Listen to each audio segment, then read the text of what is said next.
Good evening, ladies and gentlemen. Welcome to Purple and Gold for Days and the Loading the Box debut. Crossing over here as we get set for Super Bowl Sunday. I got my guys Will and Jordan in the back room here. We're just going to let a couple people get in, and we're going to introduce you guys to Loading the Box. Load the box, not loading. Load the box. Got to get it right. I put it up in the chat, and I've got the link pinned. So if you could do me a solid, subscribe to my boys Will and Jordan as we get into it. Let's get them in. Let's waste no more time. Let's put this one here. Let's put this one here. We got, first off, let me move myself down here. We got Jordan in the upper left-hand corner this way, and we got Will this way. Will, Jordan, how are you guys doing tonight? We're doing great, man. Thanks for having us, and I'm glad we can make this happen. Absolutely. I'm gonna kill the music here. Jordan, how you doing this evening? How's that little one treating you tonight? She's asleep, so I'm gonna have to put the mic real close to my face to make sure that I don't wake her up. That's just that's my East Coast or not East Coast, but Eastern time zone issues, right? There you go. 9 o'clock, so it's bedtime down here. But just to introduce you guys to the audience here, I saw you guys on your channel with Dustin Baker last week. Checked out the show, checked out some of you guys. You know what? I'm gonna have these guys on. And scheduling quirks, this, that, and the third, but it's actually worked out pretty good because this is the Thursday night right before the Super Bowl, so we can talk about that along with a few Vikings topics here. But just it's kind of one of those paid forward type things. Rap and Dave and Tyler and Darren from Vikings First and Skull, as well as many other YouTube GG boys, Vikings Uncensored with Rhino and Brunswick. They all helped me out get to where I got. So I'm like, you know what? I'm going to help these guys and they can help us. See, we are a community of Vikings content creators. We don't compete with each other like some other teams' channels do. The old phrase, when one of us wins, we all wins. But how I start this out is we say hello to the people who have shown up and put something in the chats already. We got my guy T-Bass. I'm a Vikings fan, not a JJ stan. I want what's best for the future. We might touch on that. Shout out to I Want to Mock Bob. What's going on, Bob? We got my Skull brother Skull Mafia in the building. What is going on? It is what it is. If they trade JJ, Quaser better get the best deal possible. Now that I'll agree with. I don't like the idea of trading him, but we'll talk about that here tonight. But with that said, he's not going anywhere. Yes, I totally agree. Let's see who else we got here. We got Skull for Life Barber 1975. What's going on, Barber? Good to see you as well as always. We got my guy Ryan. What's going on? Thanks for joining. We got Norsefius in the building. Norsefius is your guy. You see this? You see that thing right there? That nice flag with my logo. Norsefius made that for me. He also made one for Rap. So when you guys get to that point, and you say, hey, we'd like a couple of flags with our logos on it, Norsefius is the guy that'll get you the hookup. That's such a good name for like Norsefius. A Vikings related, and then the profile picture with the red pill, blue pill, that is that Norsefius, Norsefius. There you go. Primo. We got my guy Kyle in the building. What's going on, Kyle? Good to see you. I'm working Super Bowl all week. Oh, are you? I hope you're getting paid overtime, Kyle, but thanks for joining us here this evening. Appreciate you. Ain't seen you for a minute. I did check out your shows, but I didn't have a chance to leave you a comment. But having said that, check out my guy Kyle there as well. We got Caesar in the building. Do the Vikings trade up to the top 3? We're going to talk about that, Caesar. I can guarantee you we're going to talk about that. If so, which team is the most real? You know what? I'm going to save that one for later, Caesar, but I just wanted to shout you out here real quick. We got my guy Angel Dust in the building. What's going on? Cheers to you as well as always. We've got one of the queens in the building. We've got Mary, the matriarch, chicken soup for the soul, as my partner on Tuesdays would say. Mary is one of the longtime Vikings content creator supporters. So Mary, thank you so very kindly for joining us here. We got Tyson. What's going on, Tyson? Good to see you. Thanks again for coming. We got Dylan in the building. What's going on? Thanks for joining us. We appreciate you. And we got my guy Two-Tone Tony. Hey, what's going on? Good to see you. And we got AJ. What's popping? Hey, you guys popping in on the Thursday night before the Super Bowl. So, okay, I've gotten through my shout outs here. So now that we are 5 minutes into the bit, let's actually start talking. Should we talk about JJ? Should we talk about Kirk Cousins? No, before we do that, I almost forgot. I'll start with you, Will. How long you been a Vikings fan? How did you get indoctrinated into this lovely fandom of the purple and gold? I think officially being born and raised Minnesota, it sort of just happens. But for me, the moment wherein I became a Vikings fan was seeing Brett Favre land in a helicopter in Minnesota. It was that moment where I sort of jumped on the bandwagon, if you will, and actually bought into being a Vikings fan. My first Vikings jersey was a purple number 4. So it was very strange to have sort of my first season be one where the Super Bowl was there and then it wasn't, and here we are today. So I think it was yesterday. 15 years. Yesterday would have been, I think, the 14th anniversary of the actual Super Bowl that was played this year. I saw that somewhere, but anyway. So you born and raised in Minnesota, you said. Yep. We're not sending any people to your house, but where do you live?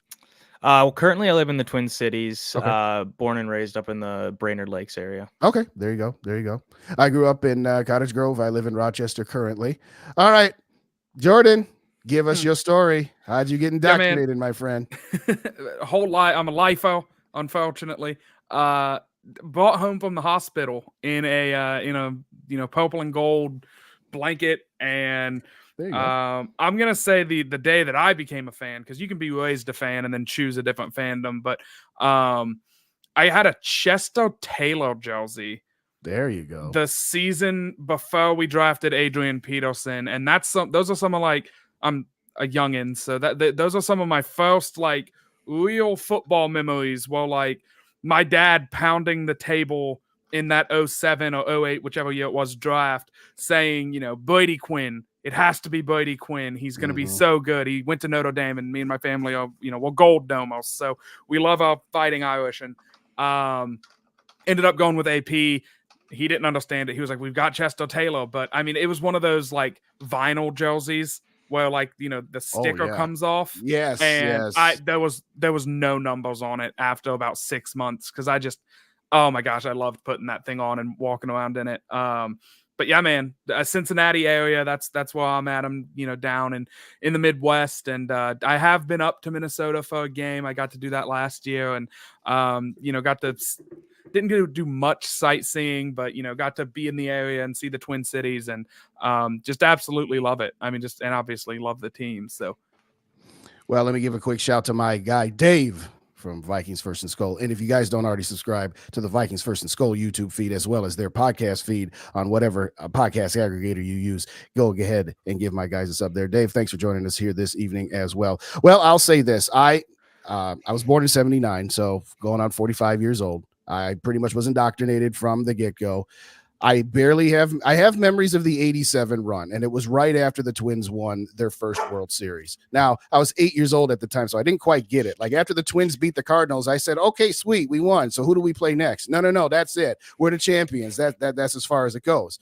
And so at that point, I'm like, oh, the Vikings almost got to the Super Bowl. I guess, hey, Minnesota sports, we got the Twins winning and the Vikings almost getting there and just barely missed. This is going to be like this all the time. Yeah, this ain't Boston, but I digress. And in all seriousness, I'll just be upfront with you guys. Did I enjoy the 2009 season? Of course I did. Of course, anytime we beat the Packers twice and destroy the Cowboys in the playoffs, it's fun. But I never wanted Brett Favre. I grew up in Brett Favre's prime when he was winning a Super Bowl and 3 straight MVPs with Mike Holmgren, Reggie White and company. So I was one of those older guys that was like, no, I'd rather just stay with Tavares Jackson and Sage Rosenfels than go with Brett. Now, once they made the choice to get him, did I support him? Yes. But when my parents said, hey, do you want a Brett Favre jersey for Christmas? I said, no, I'll just burn it or I'll exchange it for somebody else. So don't waste your money. Don't waste your money. But having said all that, I can understand. And I will say this. My daughter was born the Saturday before the week 1 game against the Cleveland Browns in 2009. Oh, wow. So, yes, I watched Brett Favre's first regular season game on a 17-inch screen in a hospital room. Yeah. Yes. So there you go. Let me get a couple of shouts here. I try to not to get too far behind and say appreciative things to the people joining us here. We got Dave. It always moves when I try to click on somebody. We got Dave Thibodeau in the building. What's going on, Dave? Good to see you. We got my guy, Too Evil to Hope. I'll warn you guys right now. Too Evil to Hope is dry humor. Okay. Don't take anything he says seriously. I actually got to meet him once. He's a wonderful human being, but I'm surprised he hasn't already called me. He likes to call me Iced Tea. Okay. Or Iced Tay now that we got the Taylor Swift thing going on. But anyway, I digress. Dyson says been a fan since 84, 85. There you go. I am the only one here that has seen. Am I the only one here? Well, no, I never saw a game at Met Stadium. I'm guessing my guests here have not either. So put it in the chat. Who else saw a game at Met Stadium before the old Humpty Dump Metrodome? And we get to call it Humpty Dump because it was our stadium. Okay. Anybody else calls it, we got a problem, but I digress. Okay. Where do you guys want to start tonight? You want to start Kirk? Let's start JJ. Let's let it marinate a little bit before we get to the hot topic of Kirk Cousins here. Justin Jefferson went on the media tour and said, yeah, I want to get paid and I want to be respected. I want to be appreciated. And half the fan base is like, wow, what a selfish guy. I'm like, really? How is that selfish? Well, Kirk said he's willing to take a team-friendly deal. I'm like, and Kirk don't mean it. He's saying it because, he just wants to be the good guy. I mean, you can't take anything that is said at face value. It just kind of is what it is. But if anybody needs to take a cut, for me, it's the 36-year-old quarterback coming off an Achilles injury, not the 24-year-old wide receiver who hasn't made $250 million. But what are you guys' thoughts on what JJ said yesterday? And then I'm going to circle back to the ridiculous Colin Cowherd trade. Will, I'll start with you. Go ahead. Yeah, I've got zero issue with him saying those things. I don't read much into them either because everything he says is on par with what he deserves based on his output, his leadership, the way he conducts himself. There is just so much about Justin Jefferson and his aura that deserves the bag, as the kids call it. And right. It's really not too complicated. I think, if you're taking the perspective of the Vikings front office, you pay Justin and then you figure everything else out. Correct. So that's to me, it's very simple. Jordan, what say you? I'm gonna piggyback that. I don't know where the sudden the shock value is in. Yeah, Justin Jefferson wants to be the highest non-quarterback in football. Feel like that's not a surprise to anybody. Everybody knows this. Everybody knows, that's been the talking point for 2 years now because he's been the best wide receiver in football since his second season in football. So I think you pay him personally. I'm sure it'll be a fun go around the room and ask what you would give up or what you would want to see brought back in a Justin Jefferson trade. But I mean, I say pay the man unless he's asking for legitimate, top 10 quarterback money. Patrick Mahomes money. Right. Yeah. Unless he's coming in and he's like, hey, I heard Kirk wants 2 years, 90. That's what I want now. I want 2 years, 90. Then it's okay, a little ridiculous here, but he'll probably end up getting I hope they sign him to a long-term deal, right. 5 years. And he'll probably average $35 million a season. I mean, it's going to be a lot of money to be paying the guy, but I do think he's worth it. And you can always have a conversation whenever he's 28, 29 years old. Hopefully you have the quarterback situation figured out at that point so you can make the decision of, okay, let's do what the Chiefs did and let's trade him and get a bunch of value and then use those picks to build other areas of the team and be more well-rounded. But especially if the plan is get a young guy in the building under center, I think you have to have Justin Jefferson there because that gives him the best chance of, oh, hey, 18 seems to always be open. That's an easy decision to make on Sundays. Right. I'm just going to throw it that way. And so it can help with the development and help him shine a little bit and get some confidence under him. So whoever the quarterback ends up being. So I think we need to keep him at all costs. I will say this.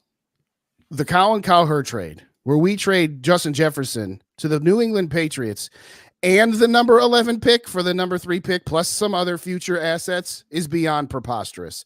I did a quick 3-minute video on it. So after the show, check that out about how ridiculous and asinine that is. So I'm not going to give that one much more time than that. I have long since said I signed Justin Jefferson within reason to pert near whatever he wants because he is the best wide receiver on the planet. He is not somebody that's top 5, top 10. He's the best wide receiver on the planet. Kirk Cousins, he's 8 to 10 in quarterbacks. Now, we have a planet of about 7 billion people, so that's still pretty daggone good. But again, that guy's 36 years old. That guy's coming off an Achilles. We'll talk about more of him later. As far as Justin Jefferson goes, the only thing that I would even entertain trading Justin Jefferson for is 2/3 of a Herschel Walker type deal. Now, you guys might be a little too young for the Herschel Walker deal, but I'm sure you've heard about it once or twice. As an example that I've given, the Arizona Cardinals have the number 4 overall pick, and they have an early pick in the 20s because they had Houston's pick from last year because they traded with them. They also have 2 third-round picks this year because they have theirs in Houston's. If you told me that the Cardinals would call and say, we'll give you the 2 first-round picks, the 2 third-round picks, and next year's number 1 pick, I'm not saying I would do it, but I'm saying I'm listening at that point. I'm listening to it. I'd probably try to see if I can swindle 1 or 2 other things. And I also then say, well, all right, what is JJ asking for? What is it that has kept us from actually doing this deal thus far? And obviously Arizona's not going to offer you 3 firsts and 2 thirds. So it's a non-starter for me. You sign Justin Jefferson. He's 24 years old. Again, Nick Mullins. I'm not saying he's going to lead us to a Super Bowl with Justin Jefferson, but he's going to be able to get Justin Jefferson the ball for the most part. That 3rd and 27 play, for example. Name your quarterback du jour, whether we trade up or not, or whether we just stand pat at 11 and take one there, whether we take one early in the 2nd round. I don't care. I want my next quarterback to have Justin Jefferson, Jordan Addison, and TJ Hawkinson. That's a good starting point for a young quarterback. Whether you get a bridge quarterback or not, that's another discussion we can probably have.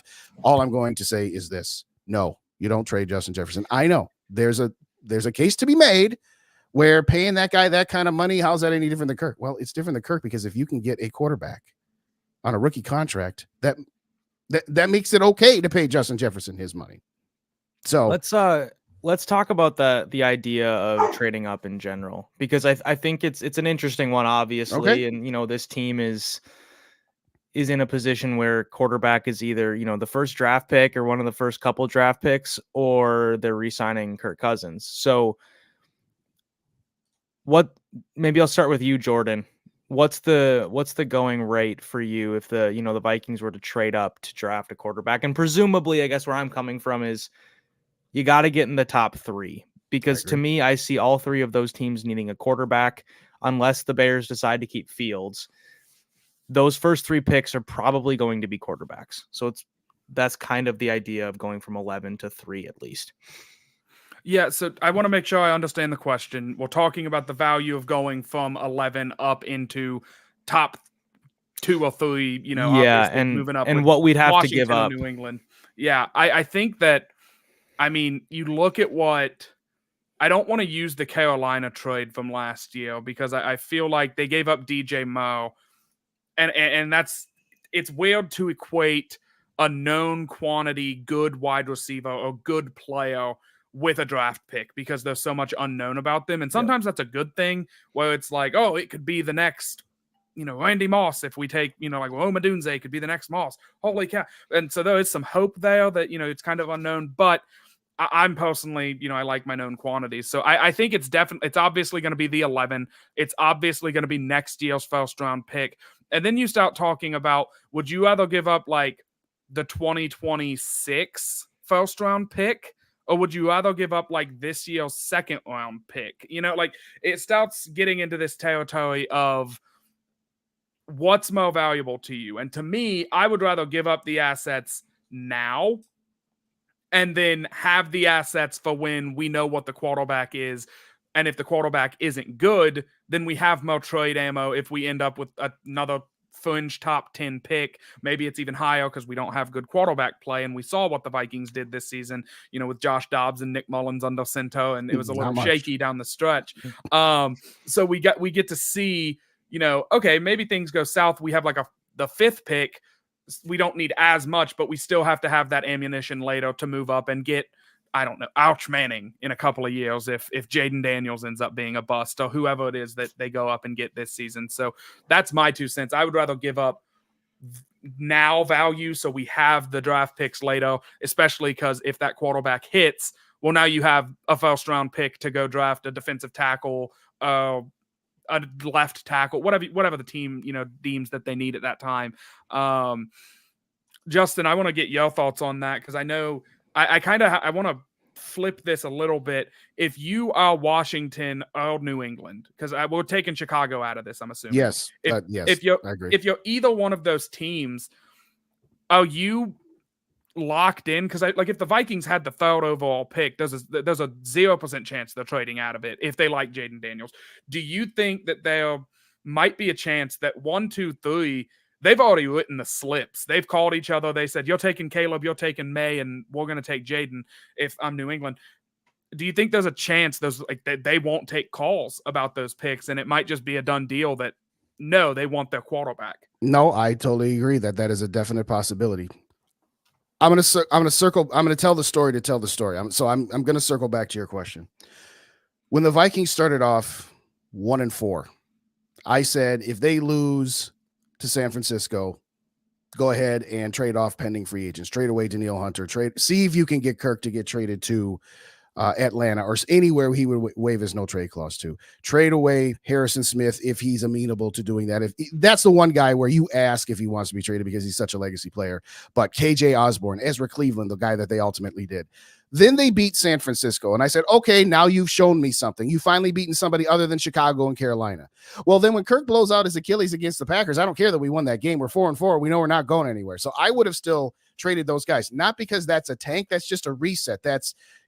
If the Vikings don't re-sign Danielle Hunter, then it was a bad move to not trade him for some assets. And oh, by the way, instead of going 3-6, you might have gone, I don't know, 2-7, 1-8, maybe even 0-9, and then you'd be around the 6th pick, and it'd be a lot easier to trade up. Or heaven forbid, if you had gone 0-9, you'd actually be, I think, the 4th. Doesn't really matter.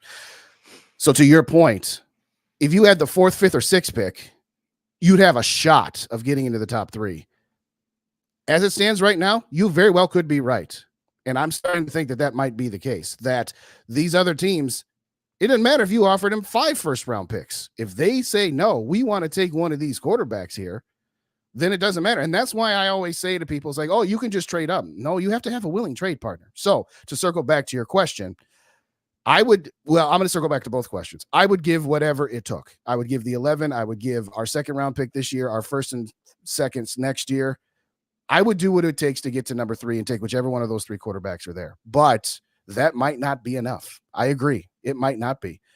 I would say hey, Washington, hey, you guys got a new ownership. Daniel Snyder's gone. Maybe why don't you guys take Kirk Cousins back and trade us this pick? Yeah, right. That's not going to happen. But no, it's very well possible that there might not be a package that you could offer, kind of like last year. Now, last year was different. We were picking in the mid-20s. So to go from the mid-20s all the way up to 3 or 4 was far more difficult than 11. But that doesn't mean that 11's a guarantee that there's going to be a team that's willing to trade back, 8, 9 spots. So there was also an interesting thing in that report about, the Vikings. And for those of the uninitiated, the report was the Vikings tried to move heaven and earth to get Anthony Richardson. And the team that they were talking with thought that the Vikings' future first-round picks were going to be too late, as well as they didn't want to go from top 5 all the way down to the, mid-20s. Right. But there is an idea of, if you're New England and you think Jaden Daniels is him, and I keep saying Jaden Daniels because I love me some Jaden Daniels, but if you think he's a lock to be, Lamar Jackson, name your top 5 MVP caliber quarterback, you might not want the Vikings 2025, 2026 first round picks, because now those turn into like, oh crap, what if they make and win the Super Bowl with Jaden Daniels, which we think he's capable of doing. We're talking about basically a 2nd round pick now. And we're talking about late first round picks, which aren't as valuable. And do we really want to risk missing on this? Because all 3 of the teams that are up there that need quarterbacks, I think Chicago's the only one you could make the case maybe no, but yeah, you do. If we're being honest with each other, I like Justin Fields, but he's limited and he hasn't taken that step. So you can't bet that he's going to. So right. All 3 of those teams are very quarterback hungry. Will, I kind of want to hear you give that. I kind of hope that I hope somebody else trades up with Chicago where it moves Chicago to 5 or 6 or 7 or something like that. And that maybe at that point, whoever they trade with does something crazy and doesn't take Caleb Williams, who everybody consensus says is number 1. Let's say they take Drake May number 1 as opposed to that. And that throws the board into chaos because, as you said, if the 3 teams at the top are already dead set on taking the quarterbacks 1, 2, 3, you need something like that to spice up the draft.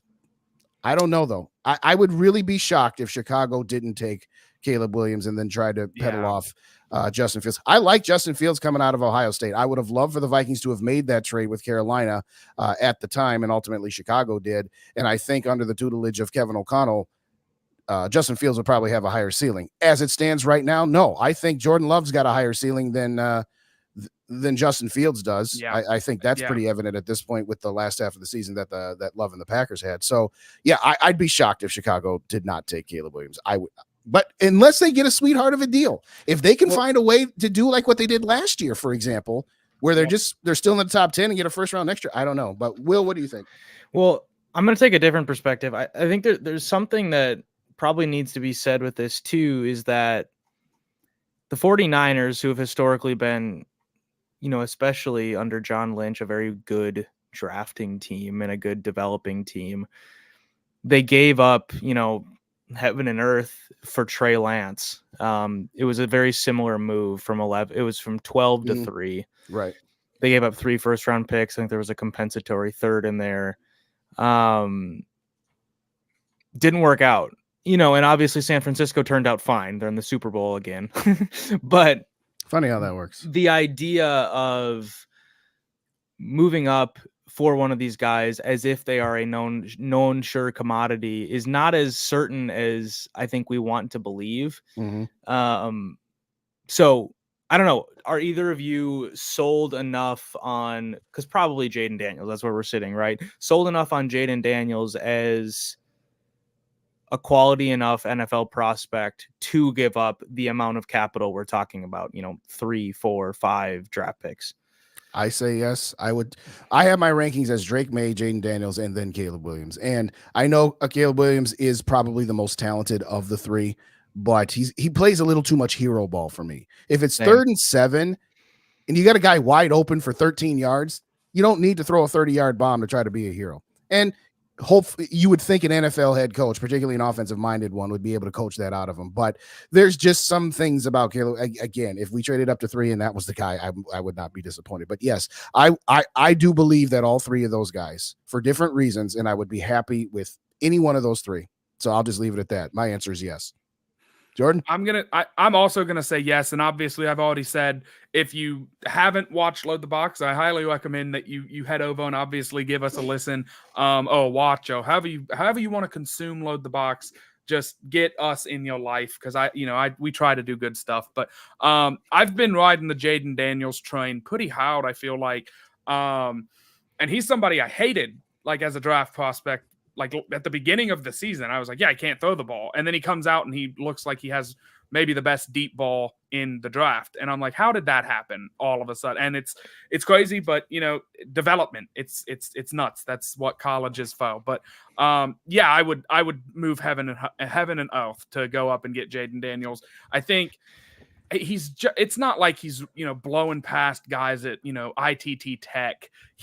He's playing SEC defenses, Alabama defenses, and he's just running away from people.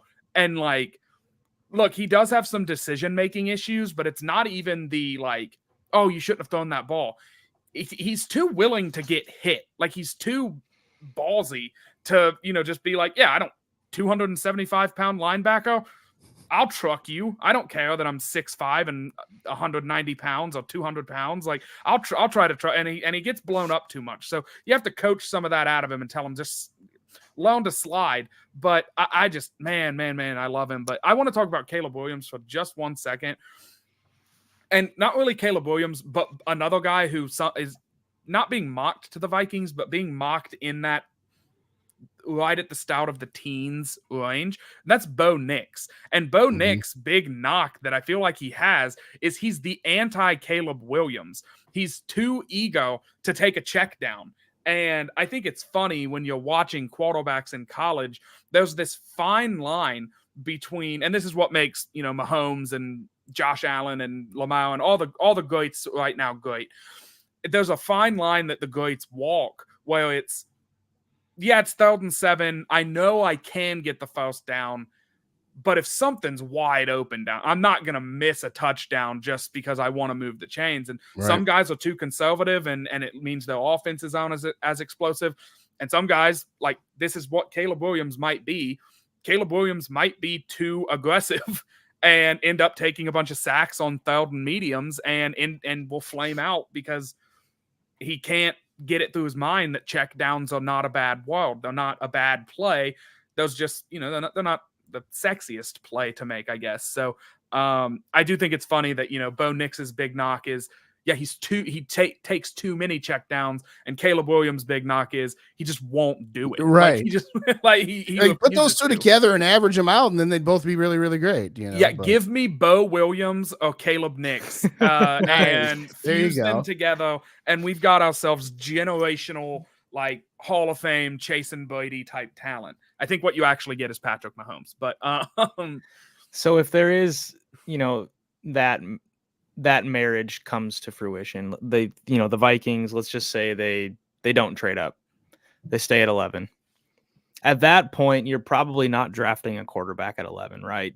So then we're moving back to the end of the first round, potentially with a trade, or do a little slick Rick and get a couple seconds for a seconds and a first for the first, and you move back and you just compile draft picks.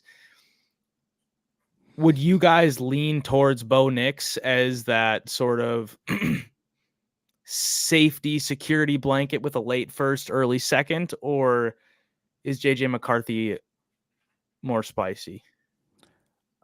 I'd go Michael Penix, then JJ McCarthy, then I'd go Bo Nix, not knowing where any of those guys are going to be. Michael Penix might be gone. I think taking Michael Penix at 11, would I be upset by it? No. Do I think that's the best value of the 11th pick? Probably not. But if that's your guy and you can't get to the top 3 and you don't want to take the chance of him not being there, in the 20s, late 20s, where you try to trade back up, because again, you got to find a willing trade partner, as we said already. But I'm kind of out on Bo Nix. And maybe it's unfair that I see too much of the check down Charlie in him, as you guys just described there. So to me, I would go with Michael Penix, JJ McCarthy. Yeah, if I could get Bo Nix in the 3rd round, sure, I'd take him there, just because you then have used your first 2 picks to get other assets, whether you've drafted 2 guys or whether you've made some trade backs and then gotten some more value out of them. Sure, I'll take Bo Nix in the 3rd round, but I'm not taking Bo Nix in the 1st or 2nd. I will definitely say it like that. I think the concern I have, just really quickly, on Michael Penix is obviously the health. And I think it's pretty clear that his mechanics have been impacted by his health, and you can't knock the output and you can't knock the accuracy in the deep ball. Mm-hmm. The biggest concern, though, is this just going to turn into Sam Bradford? And that's a good point. You draft a guy who looked unbeatable, down the stretch of last season, but then he flames out after 2 years because he can't stay on the field. So that's my main concern. Go ahead, Jordan. Yeah, I was gonna say that was not what I was going with, but someone had to bring up, like, the guy is old for a reason. He didn't just play a bunch of college football. He didn't play that much college football. He got injured a lot, and he had, 2 knees and like a neck, a couple, 2, was it 3 knees? Or he had a bunch of injuries. I know he had 2 ACLs. He had 3 season-ending injuries. Yeah. Yes. And so, and one of the ACLs was the same knee twice, which I'm not a doctor, and I think that doesn't actually matter. Like, I think it's one of those things where it's like, yeah, it's just happened to be that leg, but like, right. I don't know. That's sketchy. I mean, Robert Smith had a lot of injury history his first 3-4 years, as an example. Absolutely. I think that, look, and I love me some Michael Penix. I really do. I think that he, like, you point out all the positives. You watch him play. I mean, he's really accurate. He's really, he likes the deep stuff, but I think he does walk that line really well of, yeah, I'm going to try to go for the throat when I feel it's appropriate, but I'm also aware that it's 3rd and 2. I just need to move the chains and live to die another day. So I'll just take a check down here. And so I like that about him. I really like comps to NFL players, and specifically current players. I don't like when someone compares somebody to, like, Barry Sanders, and it's like, what? Like, he hasn't played in so long. Like, the game is so different. So, like, current NFL player comps, and I had one a long time ago about Bo Nix, and I can't get it out of my head, and I think I agree with it. Bo Nix reminds me a lot of Jalen Hurts, because he's mobile, but he's not out. Like, he's not, I almost said RG3. He's not Lamar Jackson mobile. Mm-hmm. Like, he's not going to, outrun people, and he will a few, but he's more extend plays in the pocket, maybe, get you like a little 15-yard run.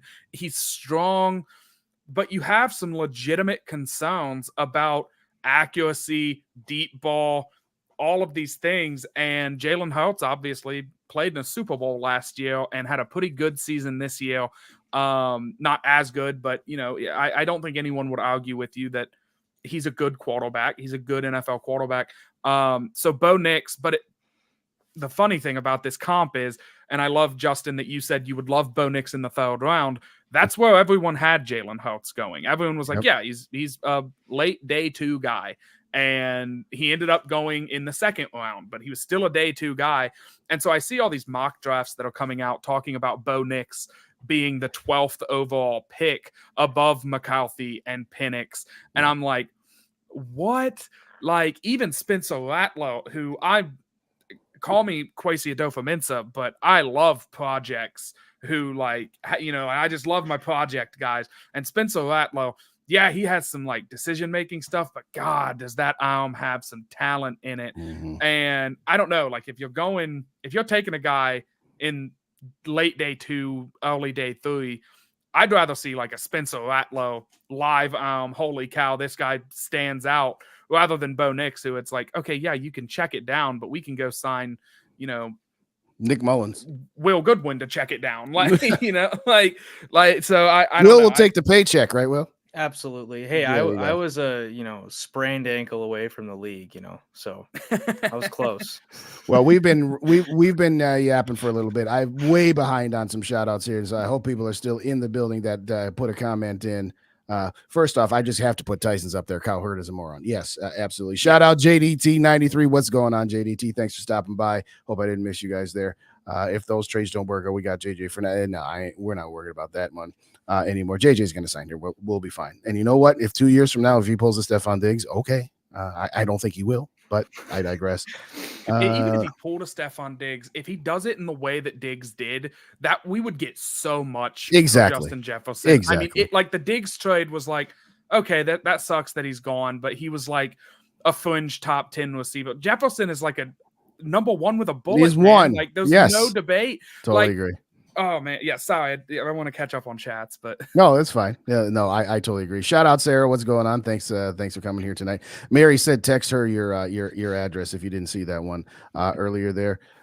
Patriots need more than a quarterback. I think they move back. I would love to. I'd love for them to move back to say around 11. I absolutely would.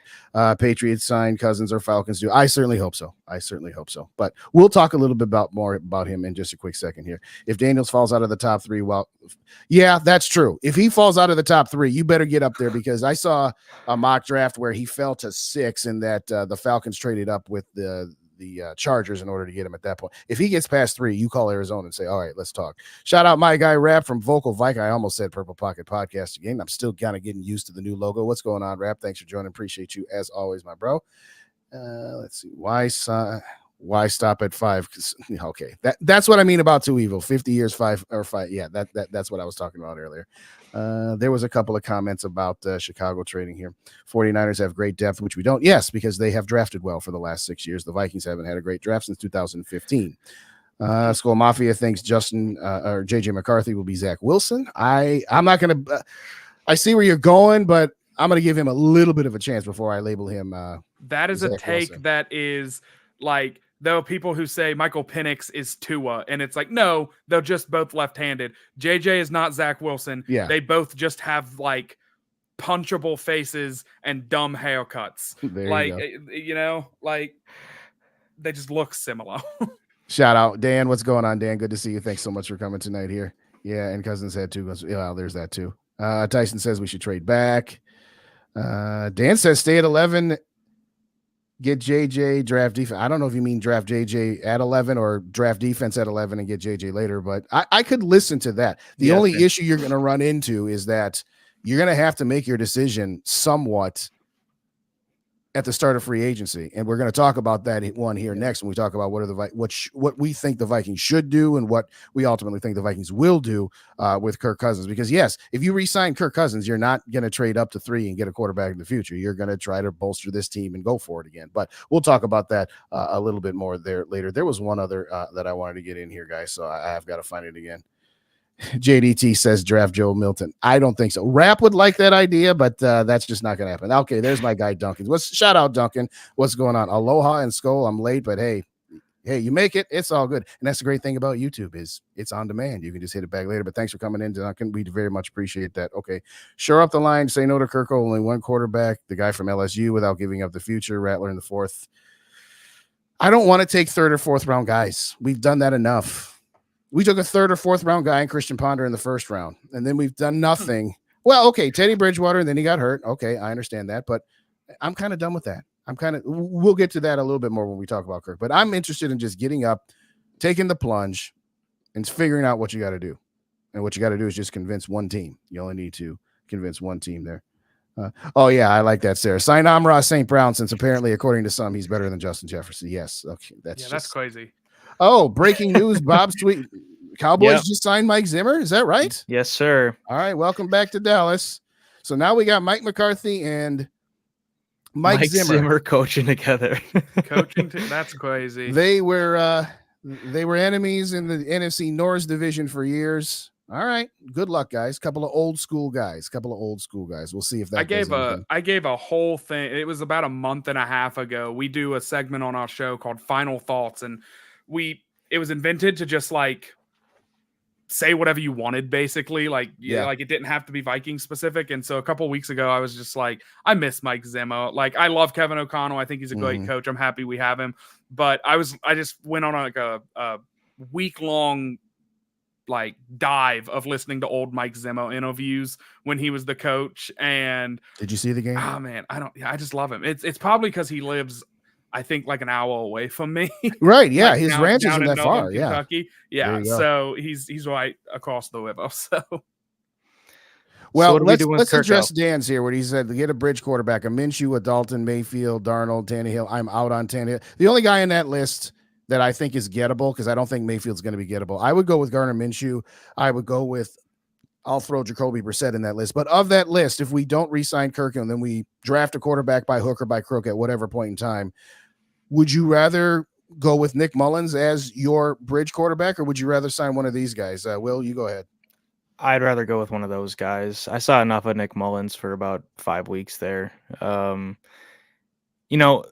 like what Nick Mullins provides in terms of explosion and big playability, but the amount of turnovers is unsustainable, and you can't win that way. Right. It became very clear. So I'd rather have a quarterback who's not going to throw 2 interceptions a game. And so I'd honestly be okay with Andy Dalton. I think, if we're going to go the bridge route, I don't want to go the bridge route. I'm not in favor of that. I think it's sort of just like delaying your death a little bit. But right. Someone like Andy Dalton, who's been around the block, he's been in the playoffs. He's ran some teams relatively smoothly. I mean, the Saints and the Cowboys, when he was their quarterback, obviously weren't elite teams, but the couple times where he played the Vikings, he gave them some fits because he's going to make the right play. He's going to find the right person. And so, honestly, I was thinking whatever it was, week 4 when the Vikings went to Carolina, I was grateful that Bryce Young was healthy because I didn't want to face Andy Dalton, who might have beat us at that point in the season. So yeah. Let me get a quick shout. George, I saw you and I starred you, and I know it was a half an hour ago. Hope you're still in the building. Shout out to my guy, George. He says trade them both. Well, we can't trade Cousins because he's a free agent, but no. I know I'm circling back because I lost track. So sorry about that, George, but I got to get you shout. Anyway. Let's talk about Kirk. Go ahead. Sorry. I was just going to jump in and say, from that list that I can't remember the name of the person that threw it up there. Thank you, Dan. From that list, I think Minshew would be my favorite, just because I don't believe in tanking. I believe in trying to win games and building. I do think there's something to the culture and everything. Now, if you're 1-5 and you're coming up to the trade deadline, you can make some business decisions, like we said at the beginning of the show. But I think Minshew would give if the plan is to get Minshew and draft JJ McCarthy, and you want to let McCarthy sit for a season before you play him. I think Minshew gives the Vikings a good chance at a fun who knows? Maybe it's, wild card-esque season. Maybe you win a playoff game, and yeah, you're not going to have a top 10 pick, but you've got your quarterback in the building. So, go take whatever you want, at 23 or whatever like that. So, I love me some Gardner Minshew, and I don't know anybody that doesn't. Well, let's hit the reset button. Wipe your feet at the door, ladies and gentlemen. If you didn't hit the like button on the way in, hit that like button. Go subscribe to my guys over on Load the Box. And if you're watching on Load the Box, give me a sub too, if you could, please. But if you could, regardless, hit the like button on both channels here so we get this aggregated out a little bit more, if it all possible. It's free. It doesn't cost you anything to hit the like button. Just wipe your feet at the door. And like I said, consider giving my guys a sub here. That's why we're having them on here. Let's get them some exposure. Let's get their sub count up here tonight. I want to see them get, at least 5 to 10 new subs here, ladies and gentlemen. But I digress. Okay, let's get to the main course. Kirk Ezekiel Cousins. I don't know if Ezekiel's his middle name or not. It's not Ezekiel, but that was close. Yeah, I know. If you know the bit, you know the bit. But I digress. Okay, two sides of the coin. Some believe that if Kirk Cousins hadn't got hurt, the Vikings would have been playing the 49ers in the NFC Championship game. I do not subscribe to that theory. Yes, the defense was playing great through the middle of the season, but that last month of defense, not so good. Yes, Kirk Cousins was playing extremely well. I'll remind people, the team was 4-4. I don't want to get too far down the line of where we would have been. I think we probably would have had 9, maybe 10 wins, maybe win one playoff game, but I don't think we get past the division round of the playoffs. But regardless, what do you guys do? Do you give in to Kirk Cousins and give him what he's asking for? Do you take him back only if he comes down a little bit on his price tag? And if you do re-sign Kirk Cousins, how close do you think this team is to being competitive? And when I say competitive, I don't mean competitive to win 9 or 10 games and squeak out the division and maybe get one win in the playoffs. For me, I'm sorry, but my standard is a little bit higher. After 44 years, I'm kind of done being in the middle. The Vikings are really good at not being bad, which is a good thing in theory, but they're also really good of not having a lot of sustained greatness either. So I'll give my thoughts on Kirk Cousins because I'll save that for the end because the audience here, they already know my thoughts on it. But Jordan, I'll start with you. Do you re-sign him or only if he takes a deal? What are your thoughts at this point? Yeah, I need a deal. I need a deal big time from Kirk Cousins. And okay, big time's kind of an exaggeration. I would do like a 2-year, $60 million. Like that would be me, Dan. I think. What happened? Oh, Dan just subscribed to us. Thank you, Dan. Thanks, Dan. Heck yeah, appreciate Dan. You. Heck yeah. Welcome to Load the Box. But yeah, man, I mean, I think like 2 years, 60 is okay.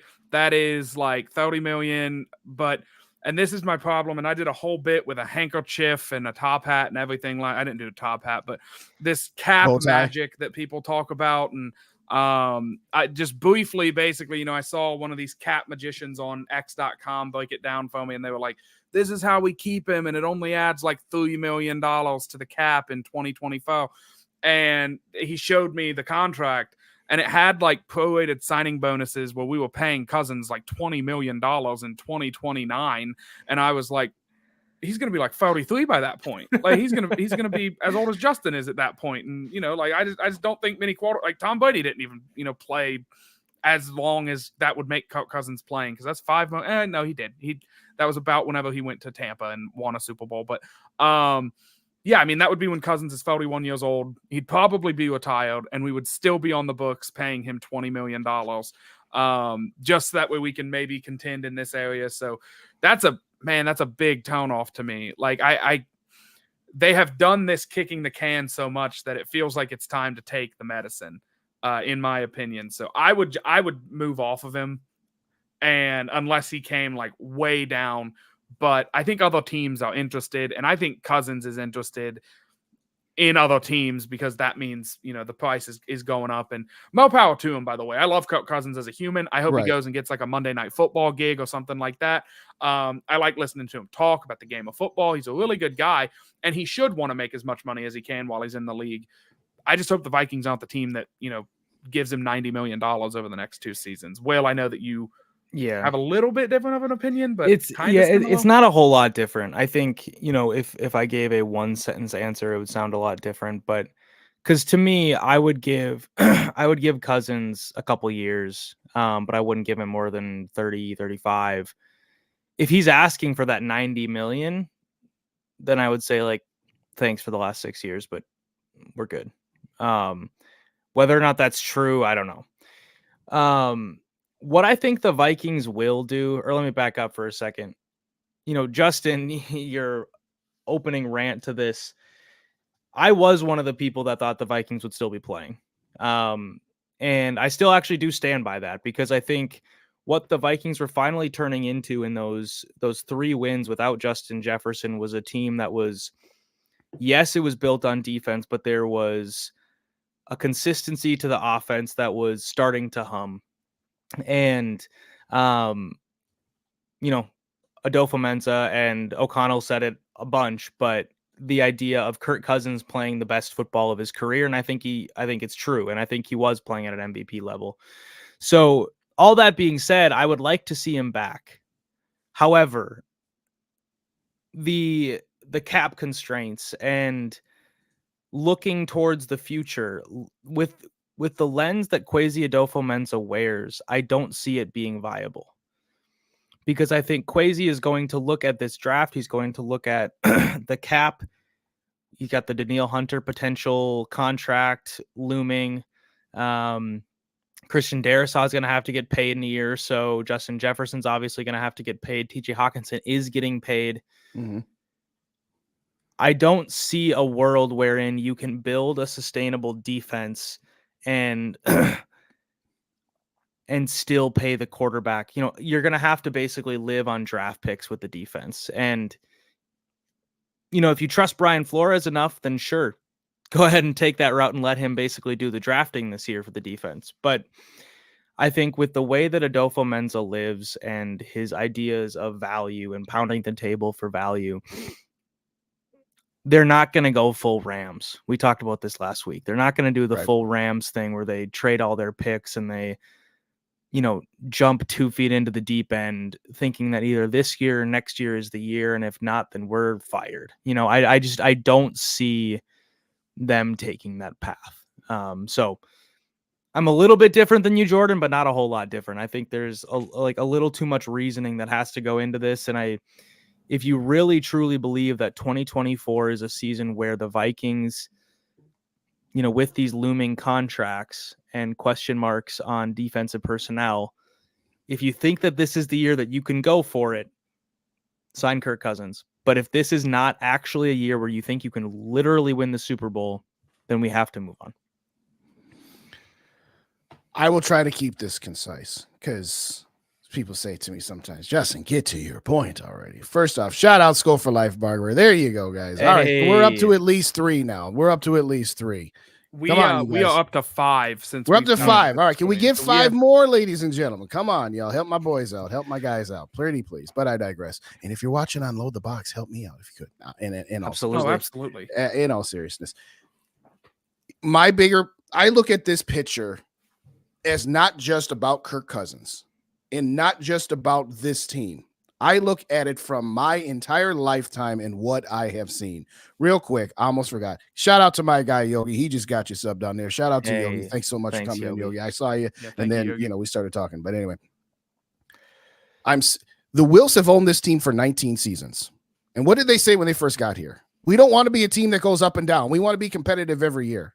Being competitive every year is a great idea if you actually have 2 or 3 years where you actually compete for a championship and not 2 NFC championship games in 19 years. Yes, they've only had 4 seasons where they've had 6 wins or fewer. So you can say, wow, 15 seasons where they're not garbage. They've also only had 4 seasons of 11 wins or more. They've had 11 seasons of 7 to 10 wins, that mediocre range. So part of the reason that I want to move on from Kirk isn't an anti-Kirk thing. And I would say the same thing if I was a Dallas Cowboys fan. I think Kirk Cousins and Dak Prescott, I'm not saying that they're the exact quarterback from a stylistic standpoint, because clearly they're not. But what I think they represent is if you're paying them market value, you can only build up your team to be so good enough around them. And yes, do they keep you from being terrible? Yes. We saw what the Vikings were without Kirk. They were terrible. We saw what the Cowboys were a couple years ago when Dak went down. They were terrible. But both of them have a cap of the divisional round of the playoffs, because if you're paying them their market value, 40, 45, 50 million, you have to hit pert near all of your draft picks to have a shot. So interested in moving off of a good, I'll put them both in the same category, good, not great. And if you're if you're paying a good, not great quarterback $30 million, okay, you can still build up the team to where what they can overcome is within shouting distance of winning a championship. But if you're paying them 45, 50, I don't think you can do it unless you hit on every single draft pick. So for me, I'm trying to move off Kirk Cousins because I've seen good, not great for the last 6 years. I'm going to balk a little bit at the people who always want to blame everything else that goes wrong with the Vikings and not let Kirk take some of the accountability. When he got here in 2018 and in 19, he had a top 10 defense both times. Yes, 2020, 21, 22, terrible defenses. We understand that. It took a little bit of this year's defense. It took them a few weeks to get warmed up and get acclimated with what Flores wanted, and they started to look good, and that's all well and good. I'm just saying, to me, if you sign Kirk Cousins, remember, he's got $28.5 million of dead cap hits. Now, if they re-sign him, only 10 will go on to 24, and then 10 would go on to 25, and the rest down the road. But to me, yeah, if Kirk said, I'll take a 2-year, $60 million deal, I still wouldn't like it because I'm ready to just move on because I'm done with mediocrity. And I'm not saying it's all his fault, just to be clear. But if he takes 40, well, then his cap hit's going to be 50. Or you have to do the dipsy doodle cap trick where you push money into void years, where if you sign him to 2 years, $90 million, then you have a $40 million dead cap hit in 2026. And I'm not interested in that either. So when I put all of it together, it's one of those deals where I just want to move on. I want to take my $28.5 million dead cap hit now and be done with it and clear the books for 2025 and beyond and get the next guy in here. And if it doesn't work, then after 2 years, you draft another one. Don't be afraid of being bad. See, some in this fan base, and particularly the owners, are so afraid that, well, if we got rid of Kirk, we could be bad. Maybe, maybe not. Were the Houston Texans bad when they started CJ Stroud from the get-go? No. Were the Carolina Panthers bad with Bryce Young? Yes. So both sides of the coin, let's give equal shroud here. But sometimes you have to take a step backwards in order to take 2 steps forward. And I think we've seen the Vikings be in the middle long enough to know that it's just too difficult to push into that next year. So that was a long-winded way of me saying, yeah, I'm ready to be done with Kirk. Yeah, I would like to take 5 steps forward and then like 15 back. That is like, if they're going to bring him back, if we're going to like operate under this premise of like, okay, he's back, do the thing. Like go full Rams, trade, go out. And I jokingly said last week, I was like, sign, Madubuike from Baltimore. Thank you guys who are subbing to the channel. And I see that the chat on our channel is going crazy. It looks like it's a lot of people that have found us from Justin. But if you are watching this on our channel and you're not subbed to Justin, go sub to Justin. This is a direct order. But no, I mean, like, go sign Justin Madubuike, or whatever his name, Madubuike from the Ravens, and put dead money into 2050, man. Like, just kick cans down the road. Well, to be clear, okay, here's the thing. If you have like right now, it's 28.5 million. Now, right now it's slotted 10 and a quarter, 4 and 4. Right. The instant that player's contract voids or is traded, everything accelerates to that. So you can put cap hits out for 5 years all you want, but the second they're gone, it all hits you all at once. So that's fair. Yeah, you can't put out 5 years worth of void years. And I don't know this off the top of my head, and I'm hoping one of you guys does or can look it up very quickly. Mm-hmm. But like, what was Matt Stafford making with the Rams? Like total cap hit, not just like what they were paying him, but like total cap hit when he won the Super Bowl. Which again, I pointed out last week on Load the Box, wasn't a cakewalk into the Super Bowl. They had multiple instances where I was like, yeah, they're done. Like it failed. It looked like it failed in the wild card round, dropped interception in the championship game from, going home, and then a very close game with Cincinnati. And I just don't think that, like, I don't think Kirk Cousins is that much worse. I think he's about on par with where Matt Stafford is from like a talent and an execution level.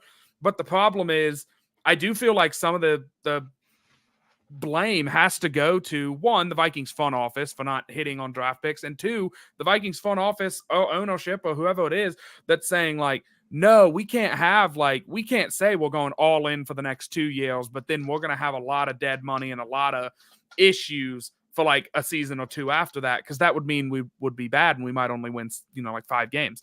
And I just hate that the Vikings, and whether it's the Wilfs, whether it's an ancient curse that was put on the team, they built the stadium on whiskey bottle. They built the stadium on a Native American burial ground or whatever the old like poltergeist thing is, but like they ride the fence too much, in my opinion. Yes. And it's like, go one way or the other. Go like, we're filling up all this cap space. We're going to sign a ton of free agents, draft a quarterback, and stout over, which doesn't mean you have to be bad. It just means you're stouting over and it's a new era.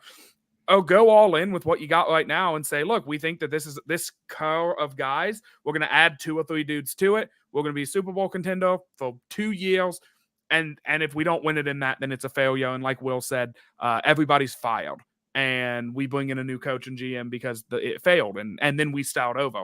To me, it all leads to stouting over. So let's just stout over. Let's thank you. I was going to say the same thing, but you go ahead, Will, and then I'll jump back. I was just looking up the cap hit stuff from Here's the deal Stafford with that. Trade. So both Matt Stafford and Jared Goff had been given their contract extension, non-rookie contracts. Yep. Now, when they traded each other, the cap hits were effectively a wash, but on the books, they didn't look that way because the Rams were still paying the prorated dead money of Goff. The Lions were paying the prorated dead money of Stafford, and then their salaries were this. So it ends up kind of being, you have to look at what Matt Stafford was costing the Rams and what was left over from what Goff was costing the Rams. Yep. To your point, Jordan, I think I would take Stafford at the time. I think I would put Stafford just slightly ahead of Kirk, not by much, but just slightly. I think that how I would describe those two is Kirk Cousins is kind of steady Eddie in the middle, whereas Matt Stafford had both a higher ceiling and a lower floor. Stafford could torpedo a game and throw 4 interceptions, but he could also make some ridiculous plays that, with all due respect, yes, last year, or I shouldn't say last year, 2022, Kirk did a little bit more of that in the first year with O'Connell, but I get what you're saying, but I would also say that the Rams as a team were a lot better built when they went all in and traded for Stafford than what the Vikings were. To me, the Vikings window closed at the end of 2019 when they lost in the divisional round to San Francisco after beating New Orleans. And for the last 3.5, 4 seasons, they've always fooled themselves into thinking, oh, we just need to do one more player here. We just need to sign one more guy there. So let's keep all of our same guys. Not acknowledging that they didn't have an influx of young talent that was cheap because their draft picks, as we've mentioned here a couple of times, weren't all that great.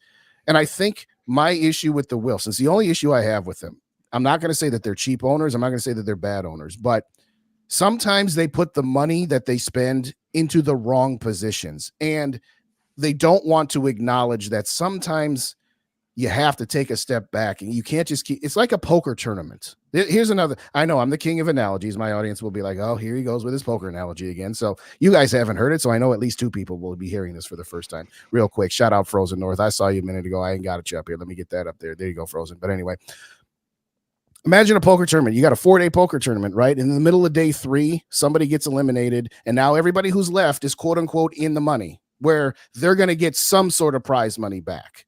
And as you further along, the more money you make, right?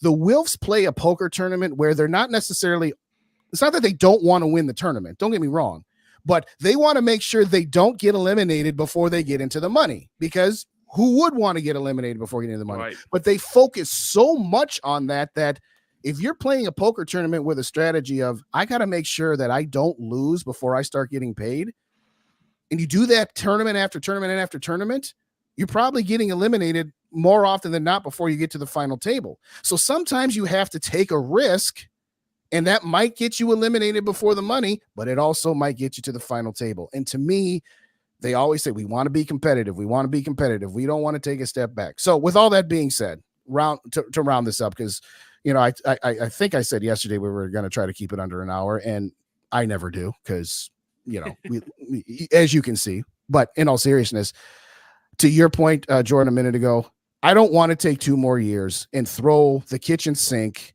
and get Kirk back and get Daniil back. I'd like to have Daniil back, but I don't think it's going to be both of them. I think it's got to be one or the other. I don't think it can be both. Is there a way to do it where you're just completely, shooting yourself in the foot for the 2026 salary cap? Yes, but I don't think this team's close enough. So to me, I'd rather just hit the reset button now. Doesn't mean tank, just means reset. But Yeah, I love that. And I know that you said we wanted to keep it under an hour. So in a merging of our shows, I know this has been very, I like the way you put it before we were on air saying, like, oh, like bow talk, just the way that you guys would get together and talk. And I think we've accomplished that. So we are going to do, if it's okay with you, Justin, one load the box-esque feature here. Absolutely. Let's do this. Let's do final thoughts. So I mean, let's get into a final thought. Before final thoughts, we got to talk about the Super Bowl. We were supposed to talk about that. So we'll take 2 minutes on the on the Super Bowl here. Who do you like? Will, you go first. I got the Chiefs, 32-23. I think they got a better defense and they got a better quarterback and a better coach. It's pretty simple to me. Jordan. I agree with that. So, I mean, like, it really better QB, better coach, better defense. San Francisco's defense, I think, has been propped up by some of the big names on it. They didn't play well down the stretch, and they didn't play well against Detroit. Dan Campbell beat Detroit. Don't get it mistaken. So which I danced on their graves. That's a whole nother show. But yeah, I mean, I think that the Chiefs defense is actually, like, it played well all season. And they have Patrick Mahomes, and I mean, I'm rooting for San Fran. I don't have anything against San Francisco. I know they beat us in the playoffs a few years ago, but I'm in Cincinnati, and if I root for the Chiefs vocally, I will be assaulted. You can't say that out loud, right? Yeah, so I'm rooting for San Fran. I want to see my Bengals buddies happy, but I think, I mean, if you, I have some money on the Chiefs for this weekend. I will say this: I am not somebody that is rooting against the Chiefs because I'm sick of seeing Patrick Mahomes and the Chiefs win. Okay. I was never sick of seeing Michael Jordan win. I wanted Michael Jordan to continuously win because I love watching greatness. If somebody beat him, somebody beat him. Okay. But let me just be very, very clear about what I'm about to say. I'm not out here trying to make any type of political statements or anything else. Could we just shut up about Taylor Swift? It's no different than Spike Lee with the Knicks. It's no different than who was the guy with the Lakers, the actor, Jack Nicholson. Yeah, Jack Nicholson. How about Eminem with It's no different than Eminem. So stop. In the AFC Championship game, it was 3.5 hours of TV time, and she was on for 27 seconds. Can we stop? If you don't like Taylor, fine. You don't have to. I'm not saying you are obliged to like her music, but it is no different. Oh, it's no different than when Brett Favre's wife was in the suite, and every time Brett Favre threw a touchdown, we got a shot of the suite of Deanna. So anyway, moving on. So no, I'm not. I just want to see a good game. I don't care who wins. I really don't. I'm just looking at it from the standpoint of I just want to be entertained. My official pick, I think the Chiefs are going to win. The Chiefs are actually winning with defense, like you guys said. I think San Francisco. I think it's going to be a good game. I mean, San Francisco was up on these guys. What was it? It was 20 to 10. 20 to 10 with what? 8 minutes left. 6 minutes left or something. Yeah, 8 minutes. So I think it's going to be a good game, but again, don't bet against Patrick Mahomes. Yeah. If you want to lose some money, feel free to. I'll take your bet because until somebody knocks him off, that's not named Joe Burrow or Tom Brady, I'll take Patrick Mahomes because Brock Purdy, nice story, got a great team around him. Kyle Purdy versus Patrick Mahomes. Stop, Patrick Mahomes. Yeah, Chiefs win. I'll do final thoughts. I'll kick us off here. I'll piggyback on what you just said, Justin. I wrote a piece for Purple PTSD a couple days ago, and it is very similar to what you're saying about the whole Taylor Swift phenomenon. I won't give away too much more. Allegedly, the Facebook comments were not very happy with everything I had to say, so go take a look. It is a very, I think, a very thoughtful, well-written piece. Very much in line with what you're saying, Justin, but check it out. Check out purpleptsd.com, vikingsterritory.com. Tell you what, why don't you grab the link and put it in the chat for people to click on that, and we can get that in there. All right.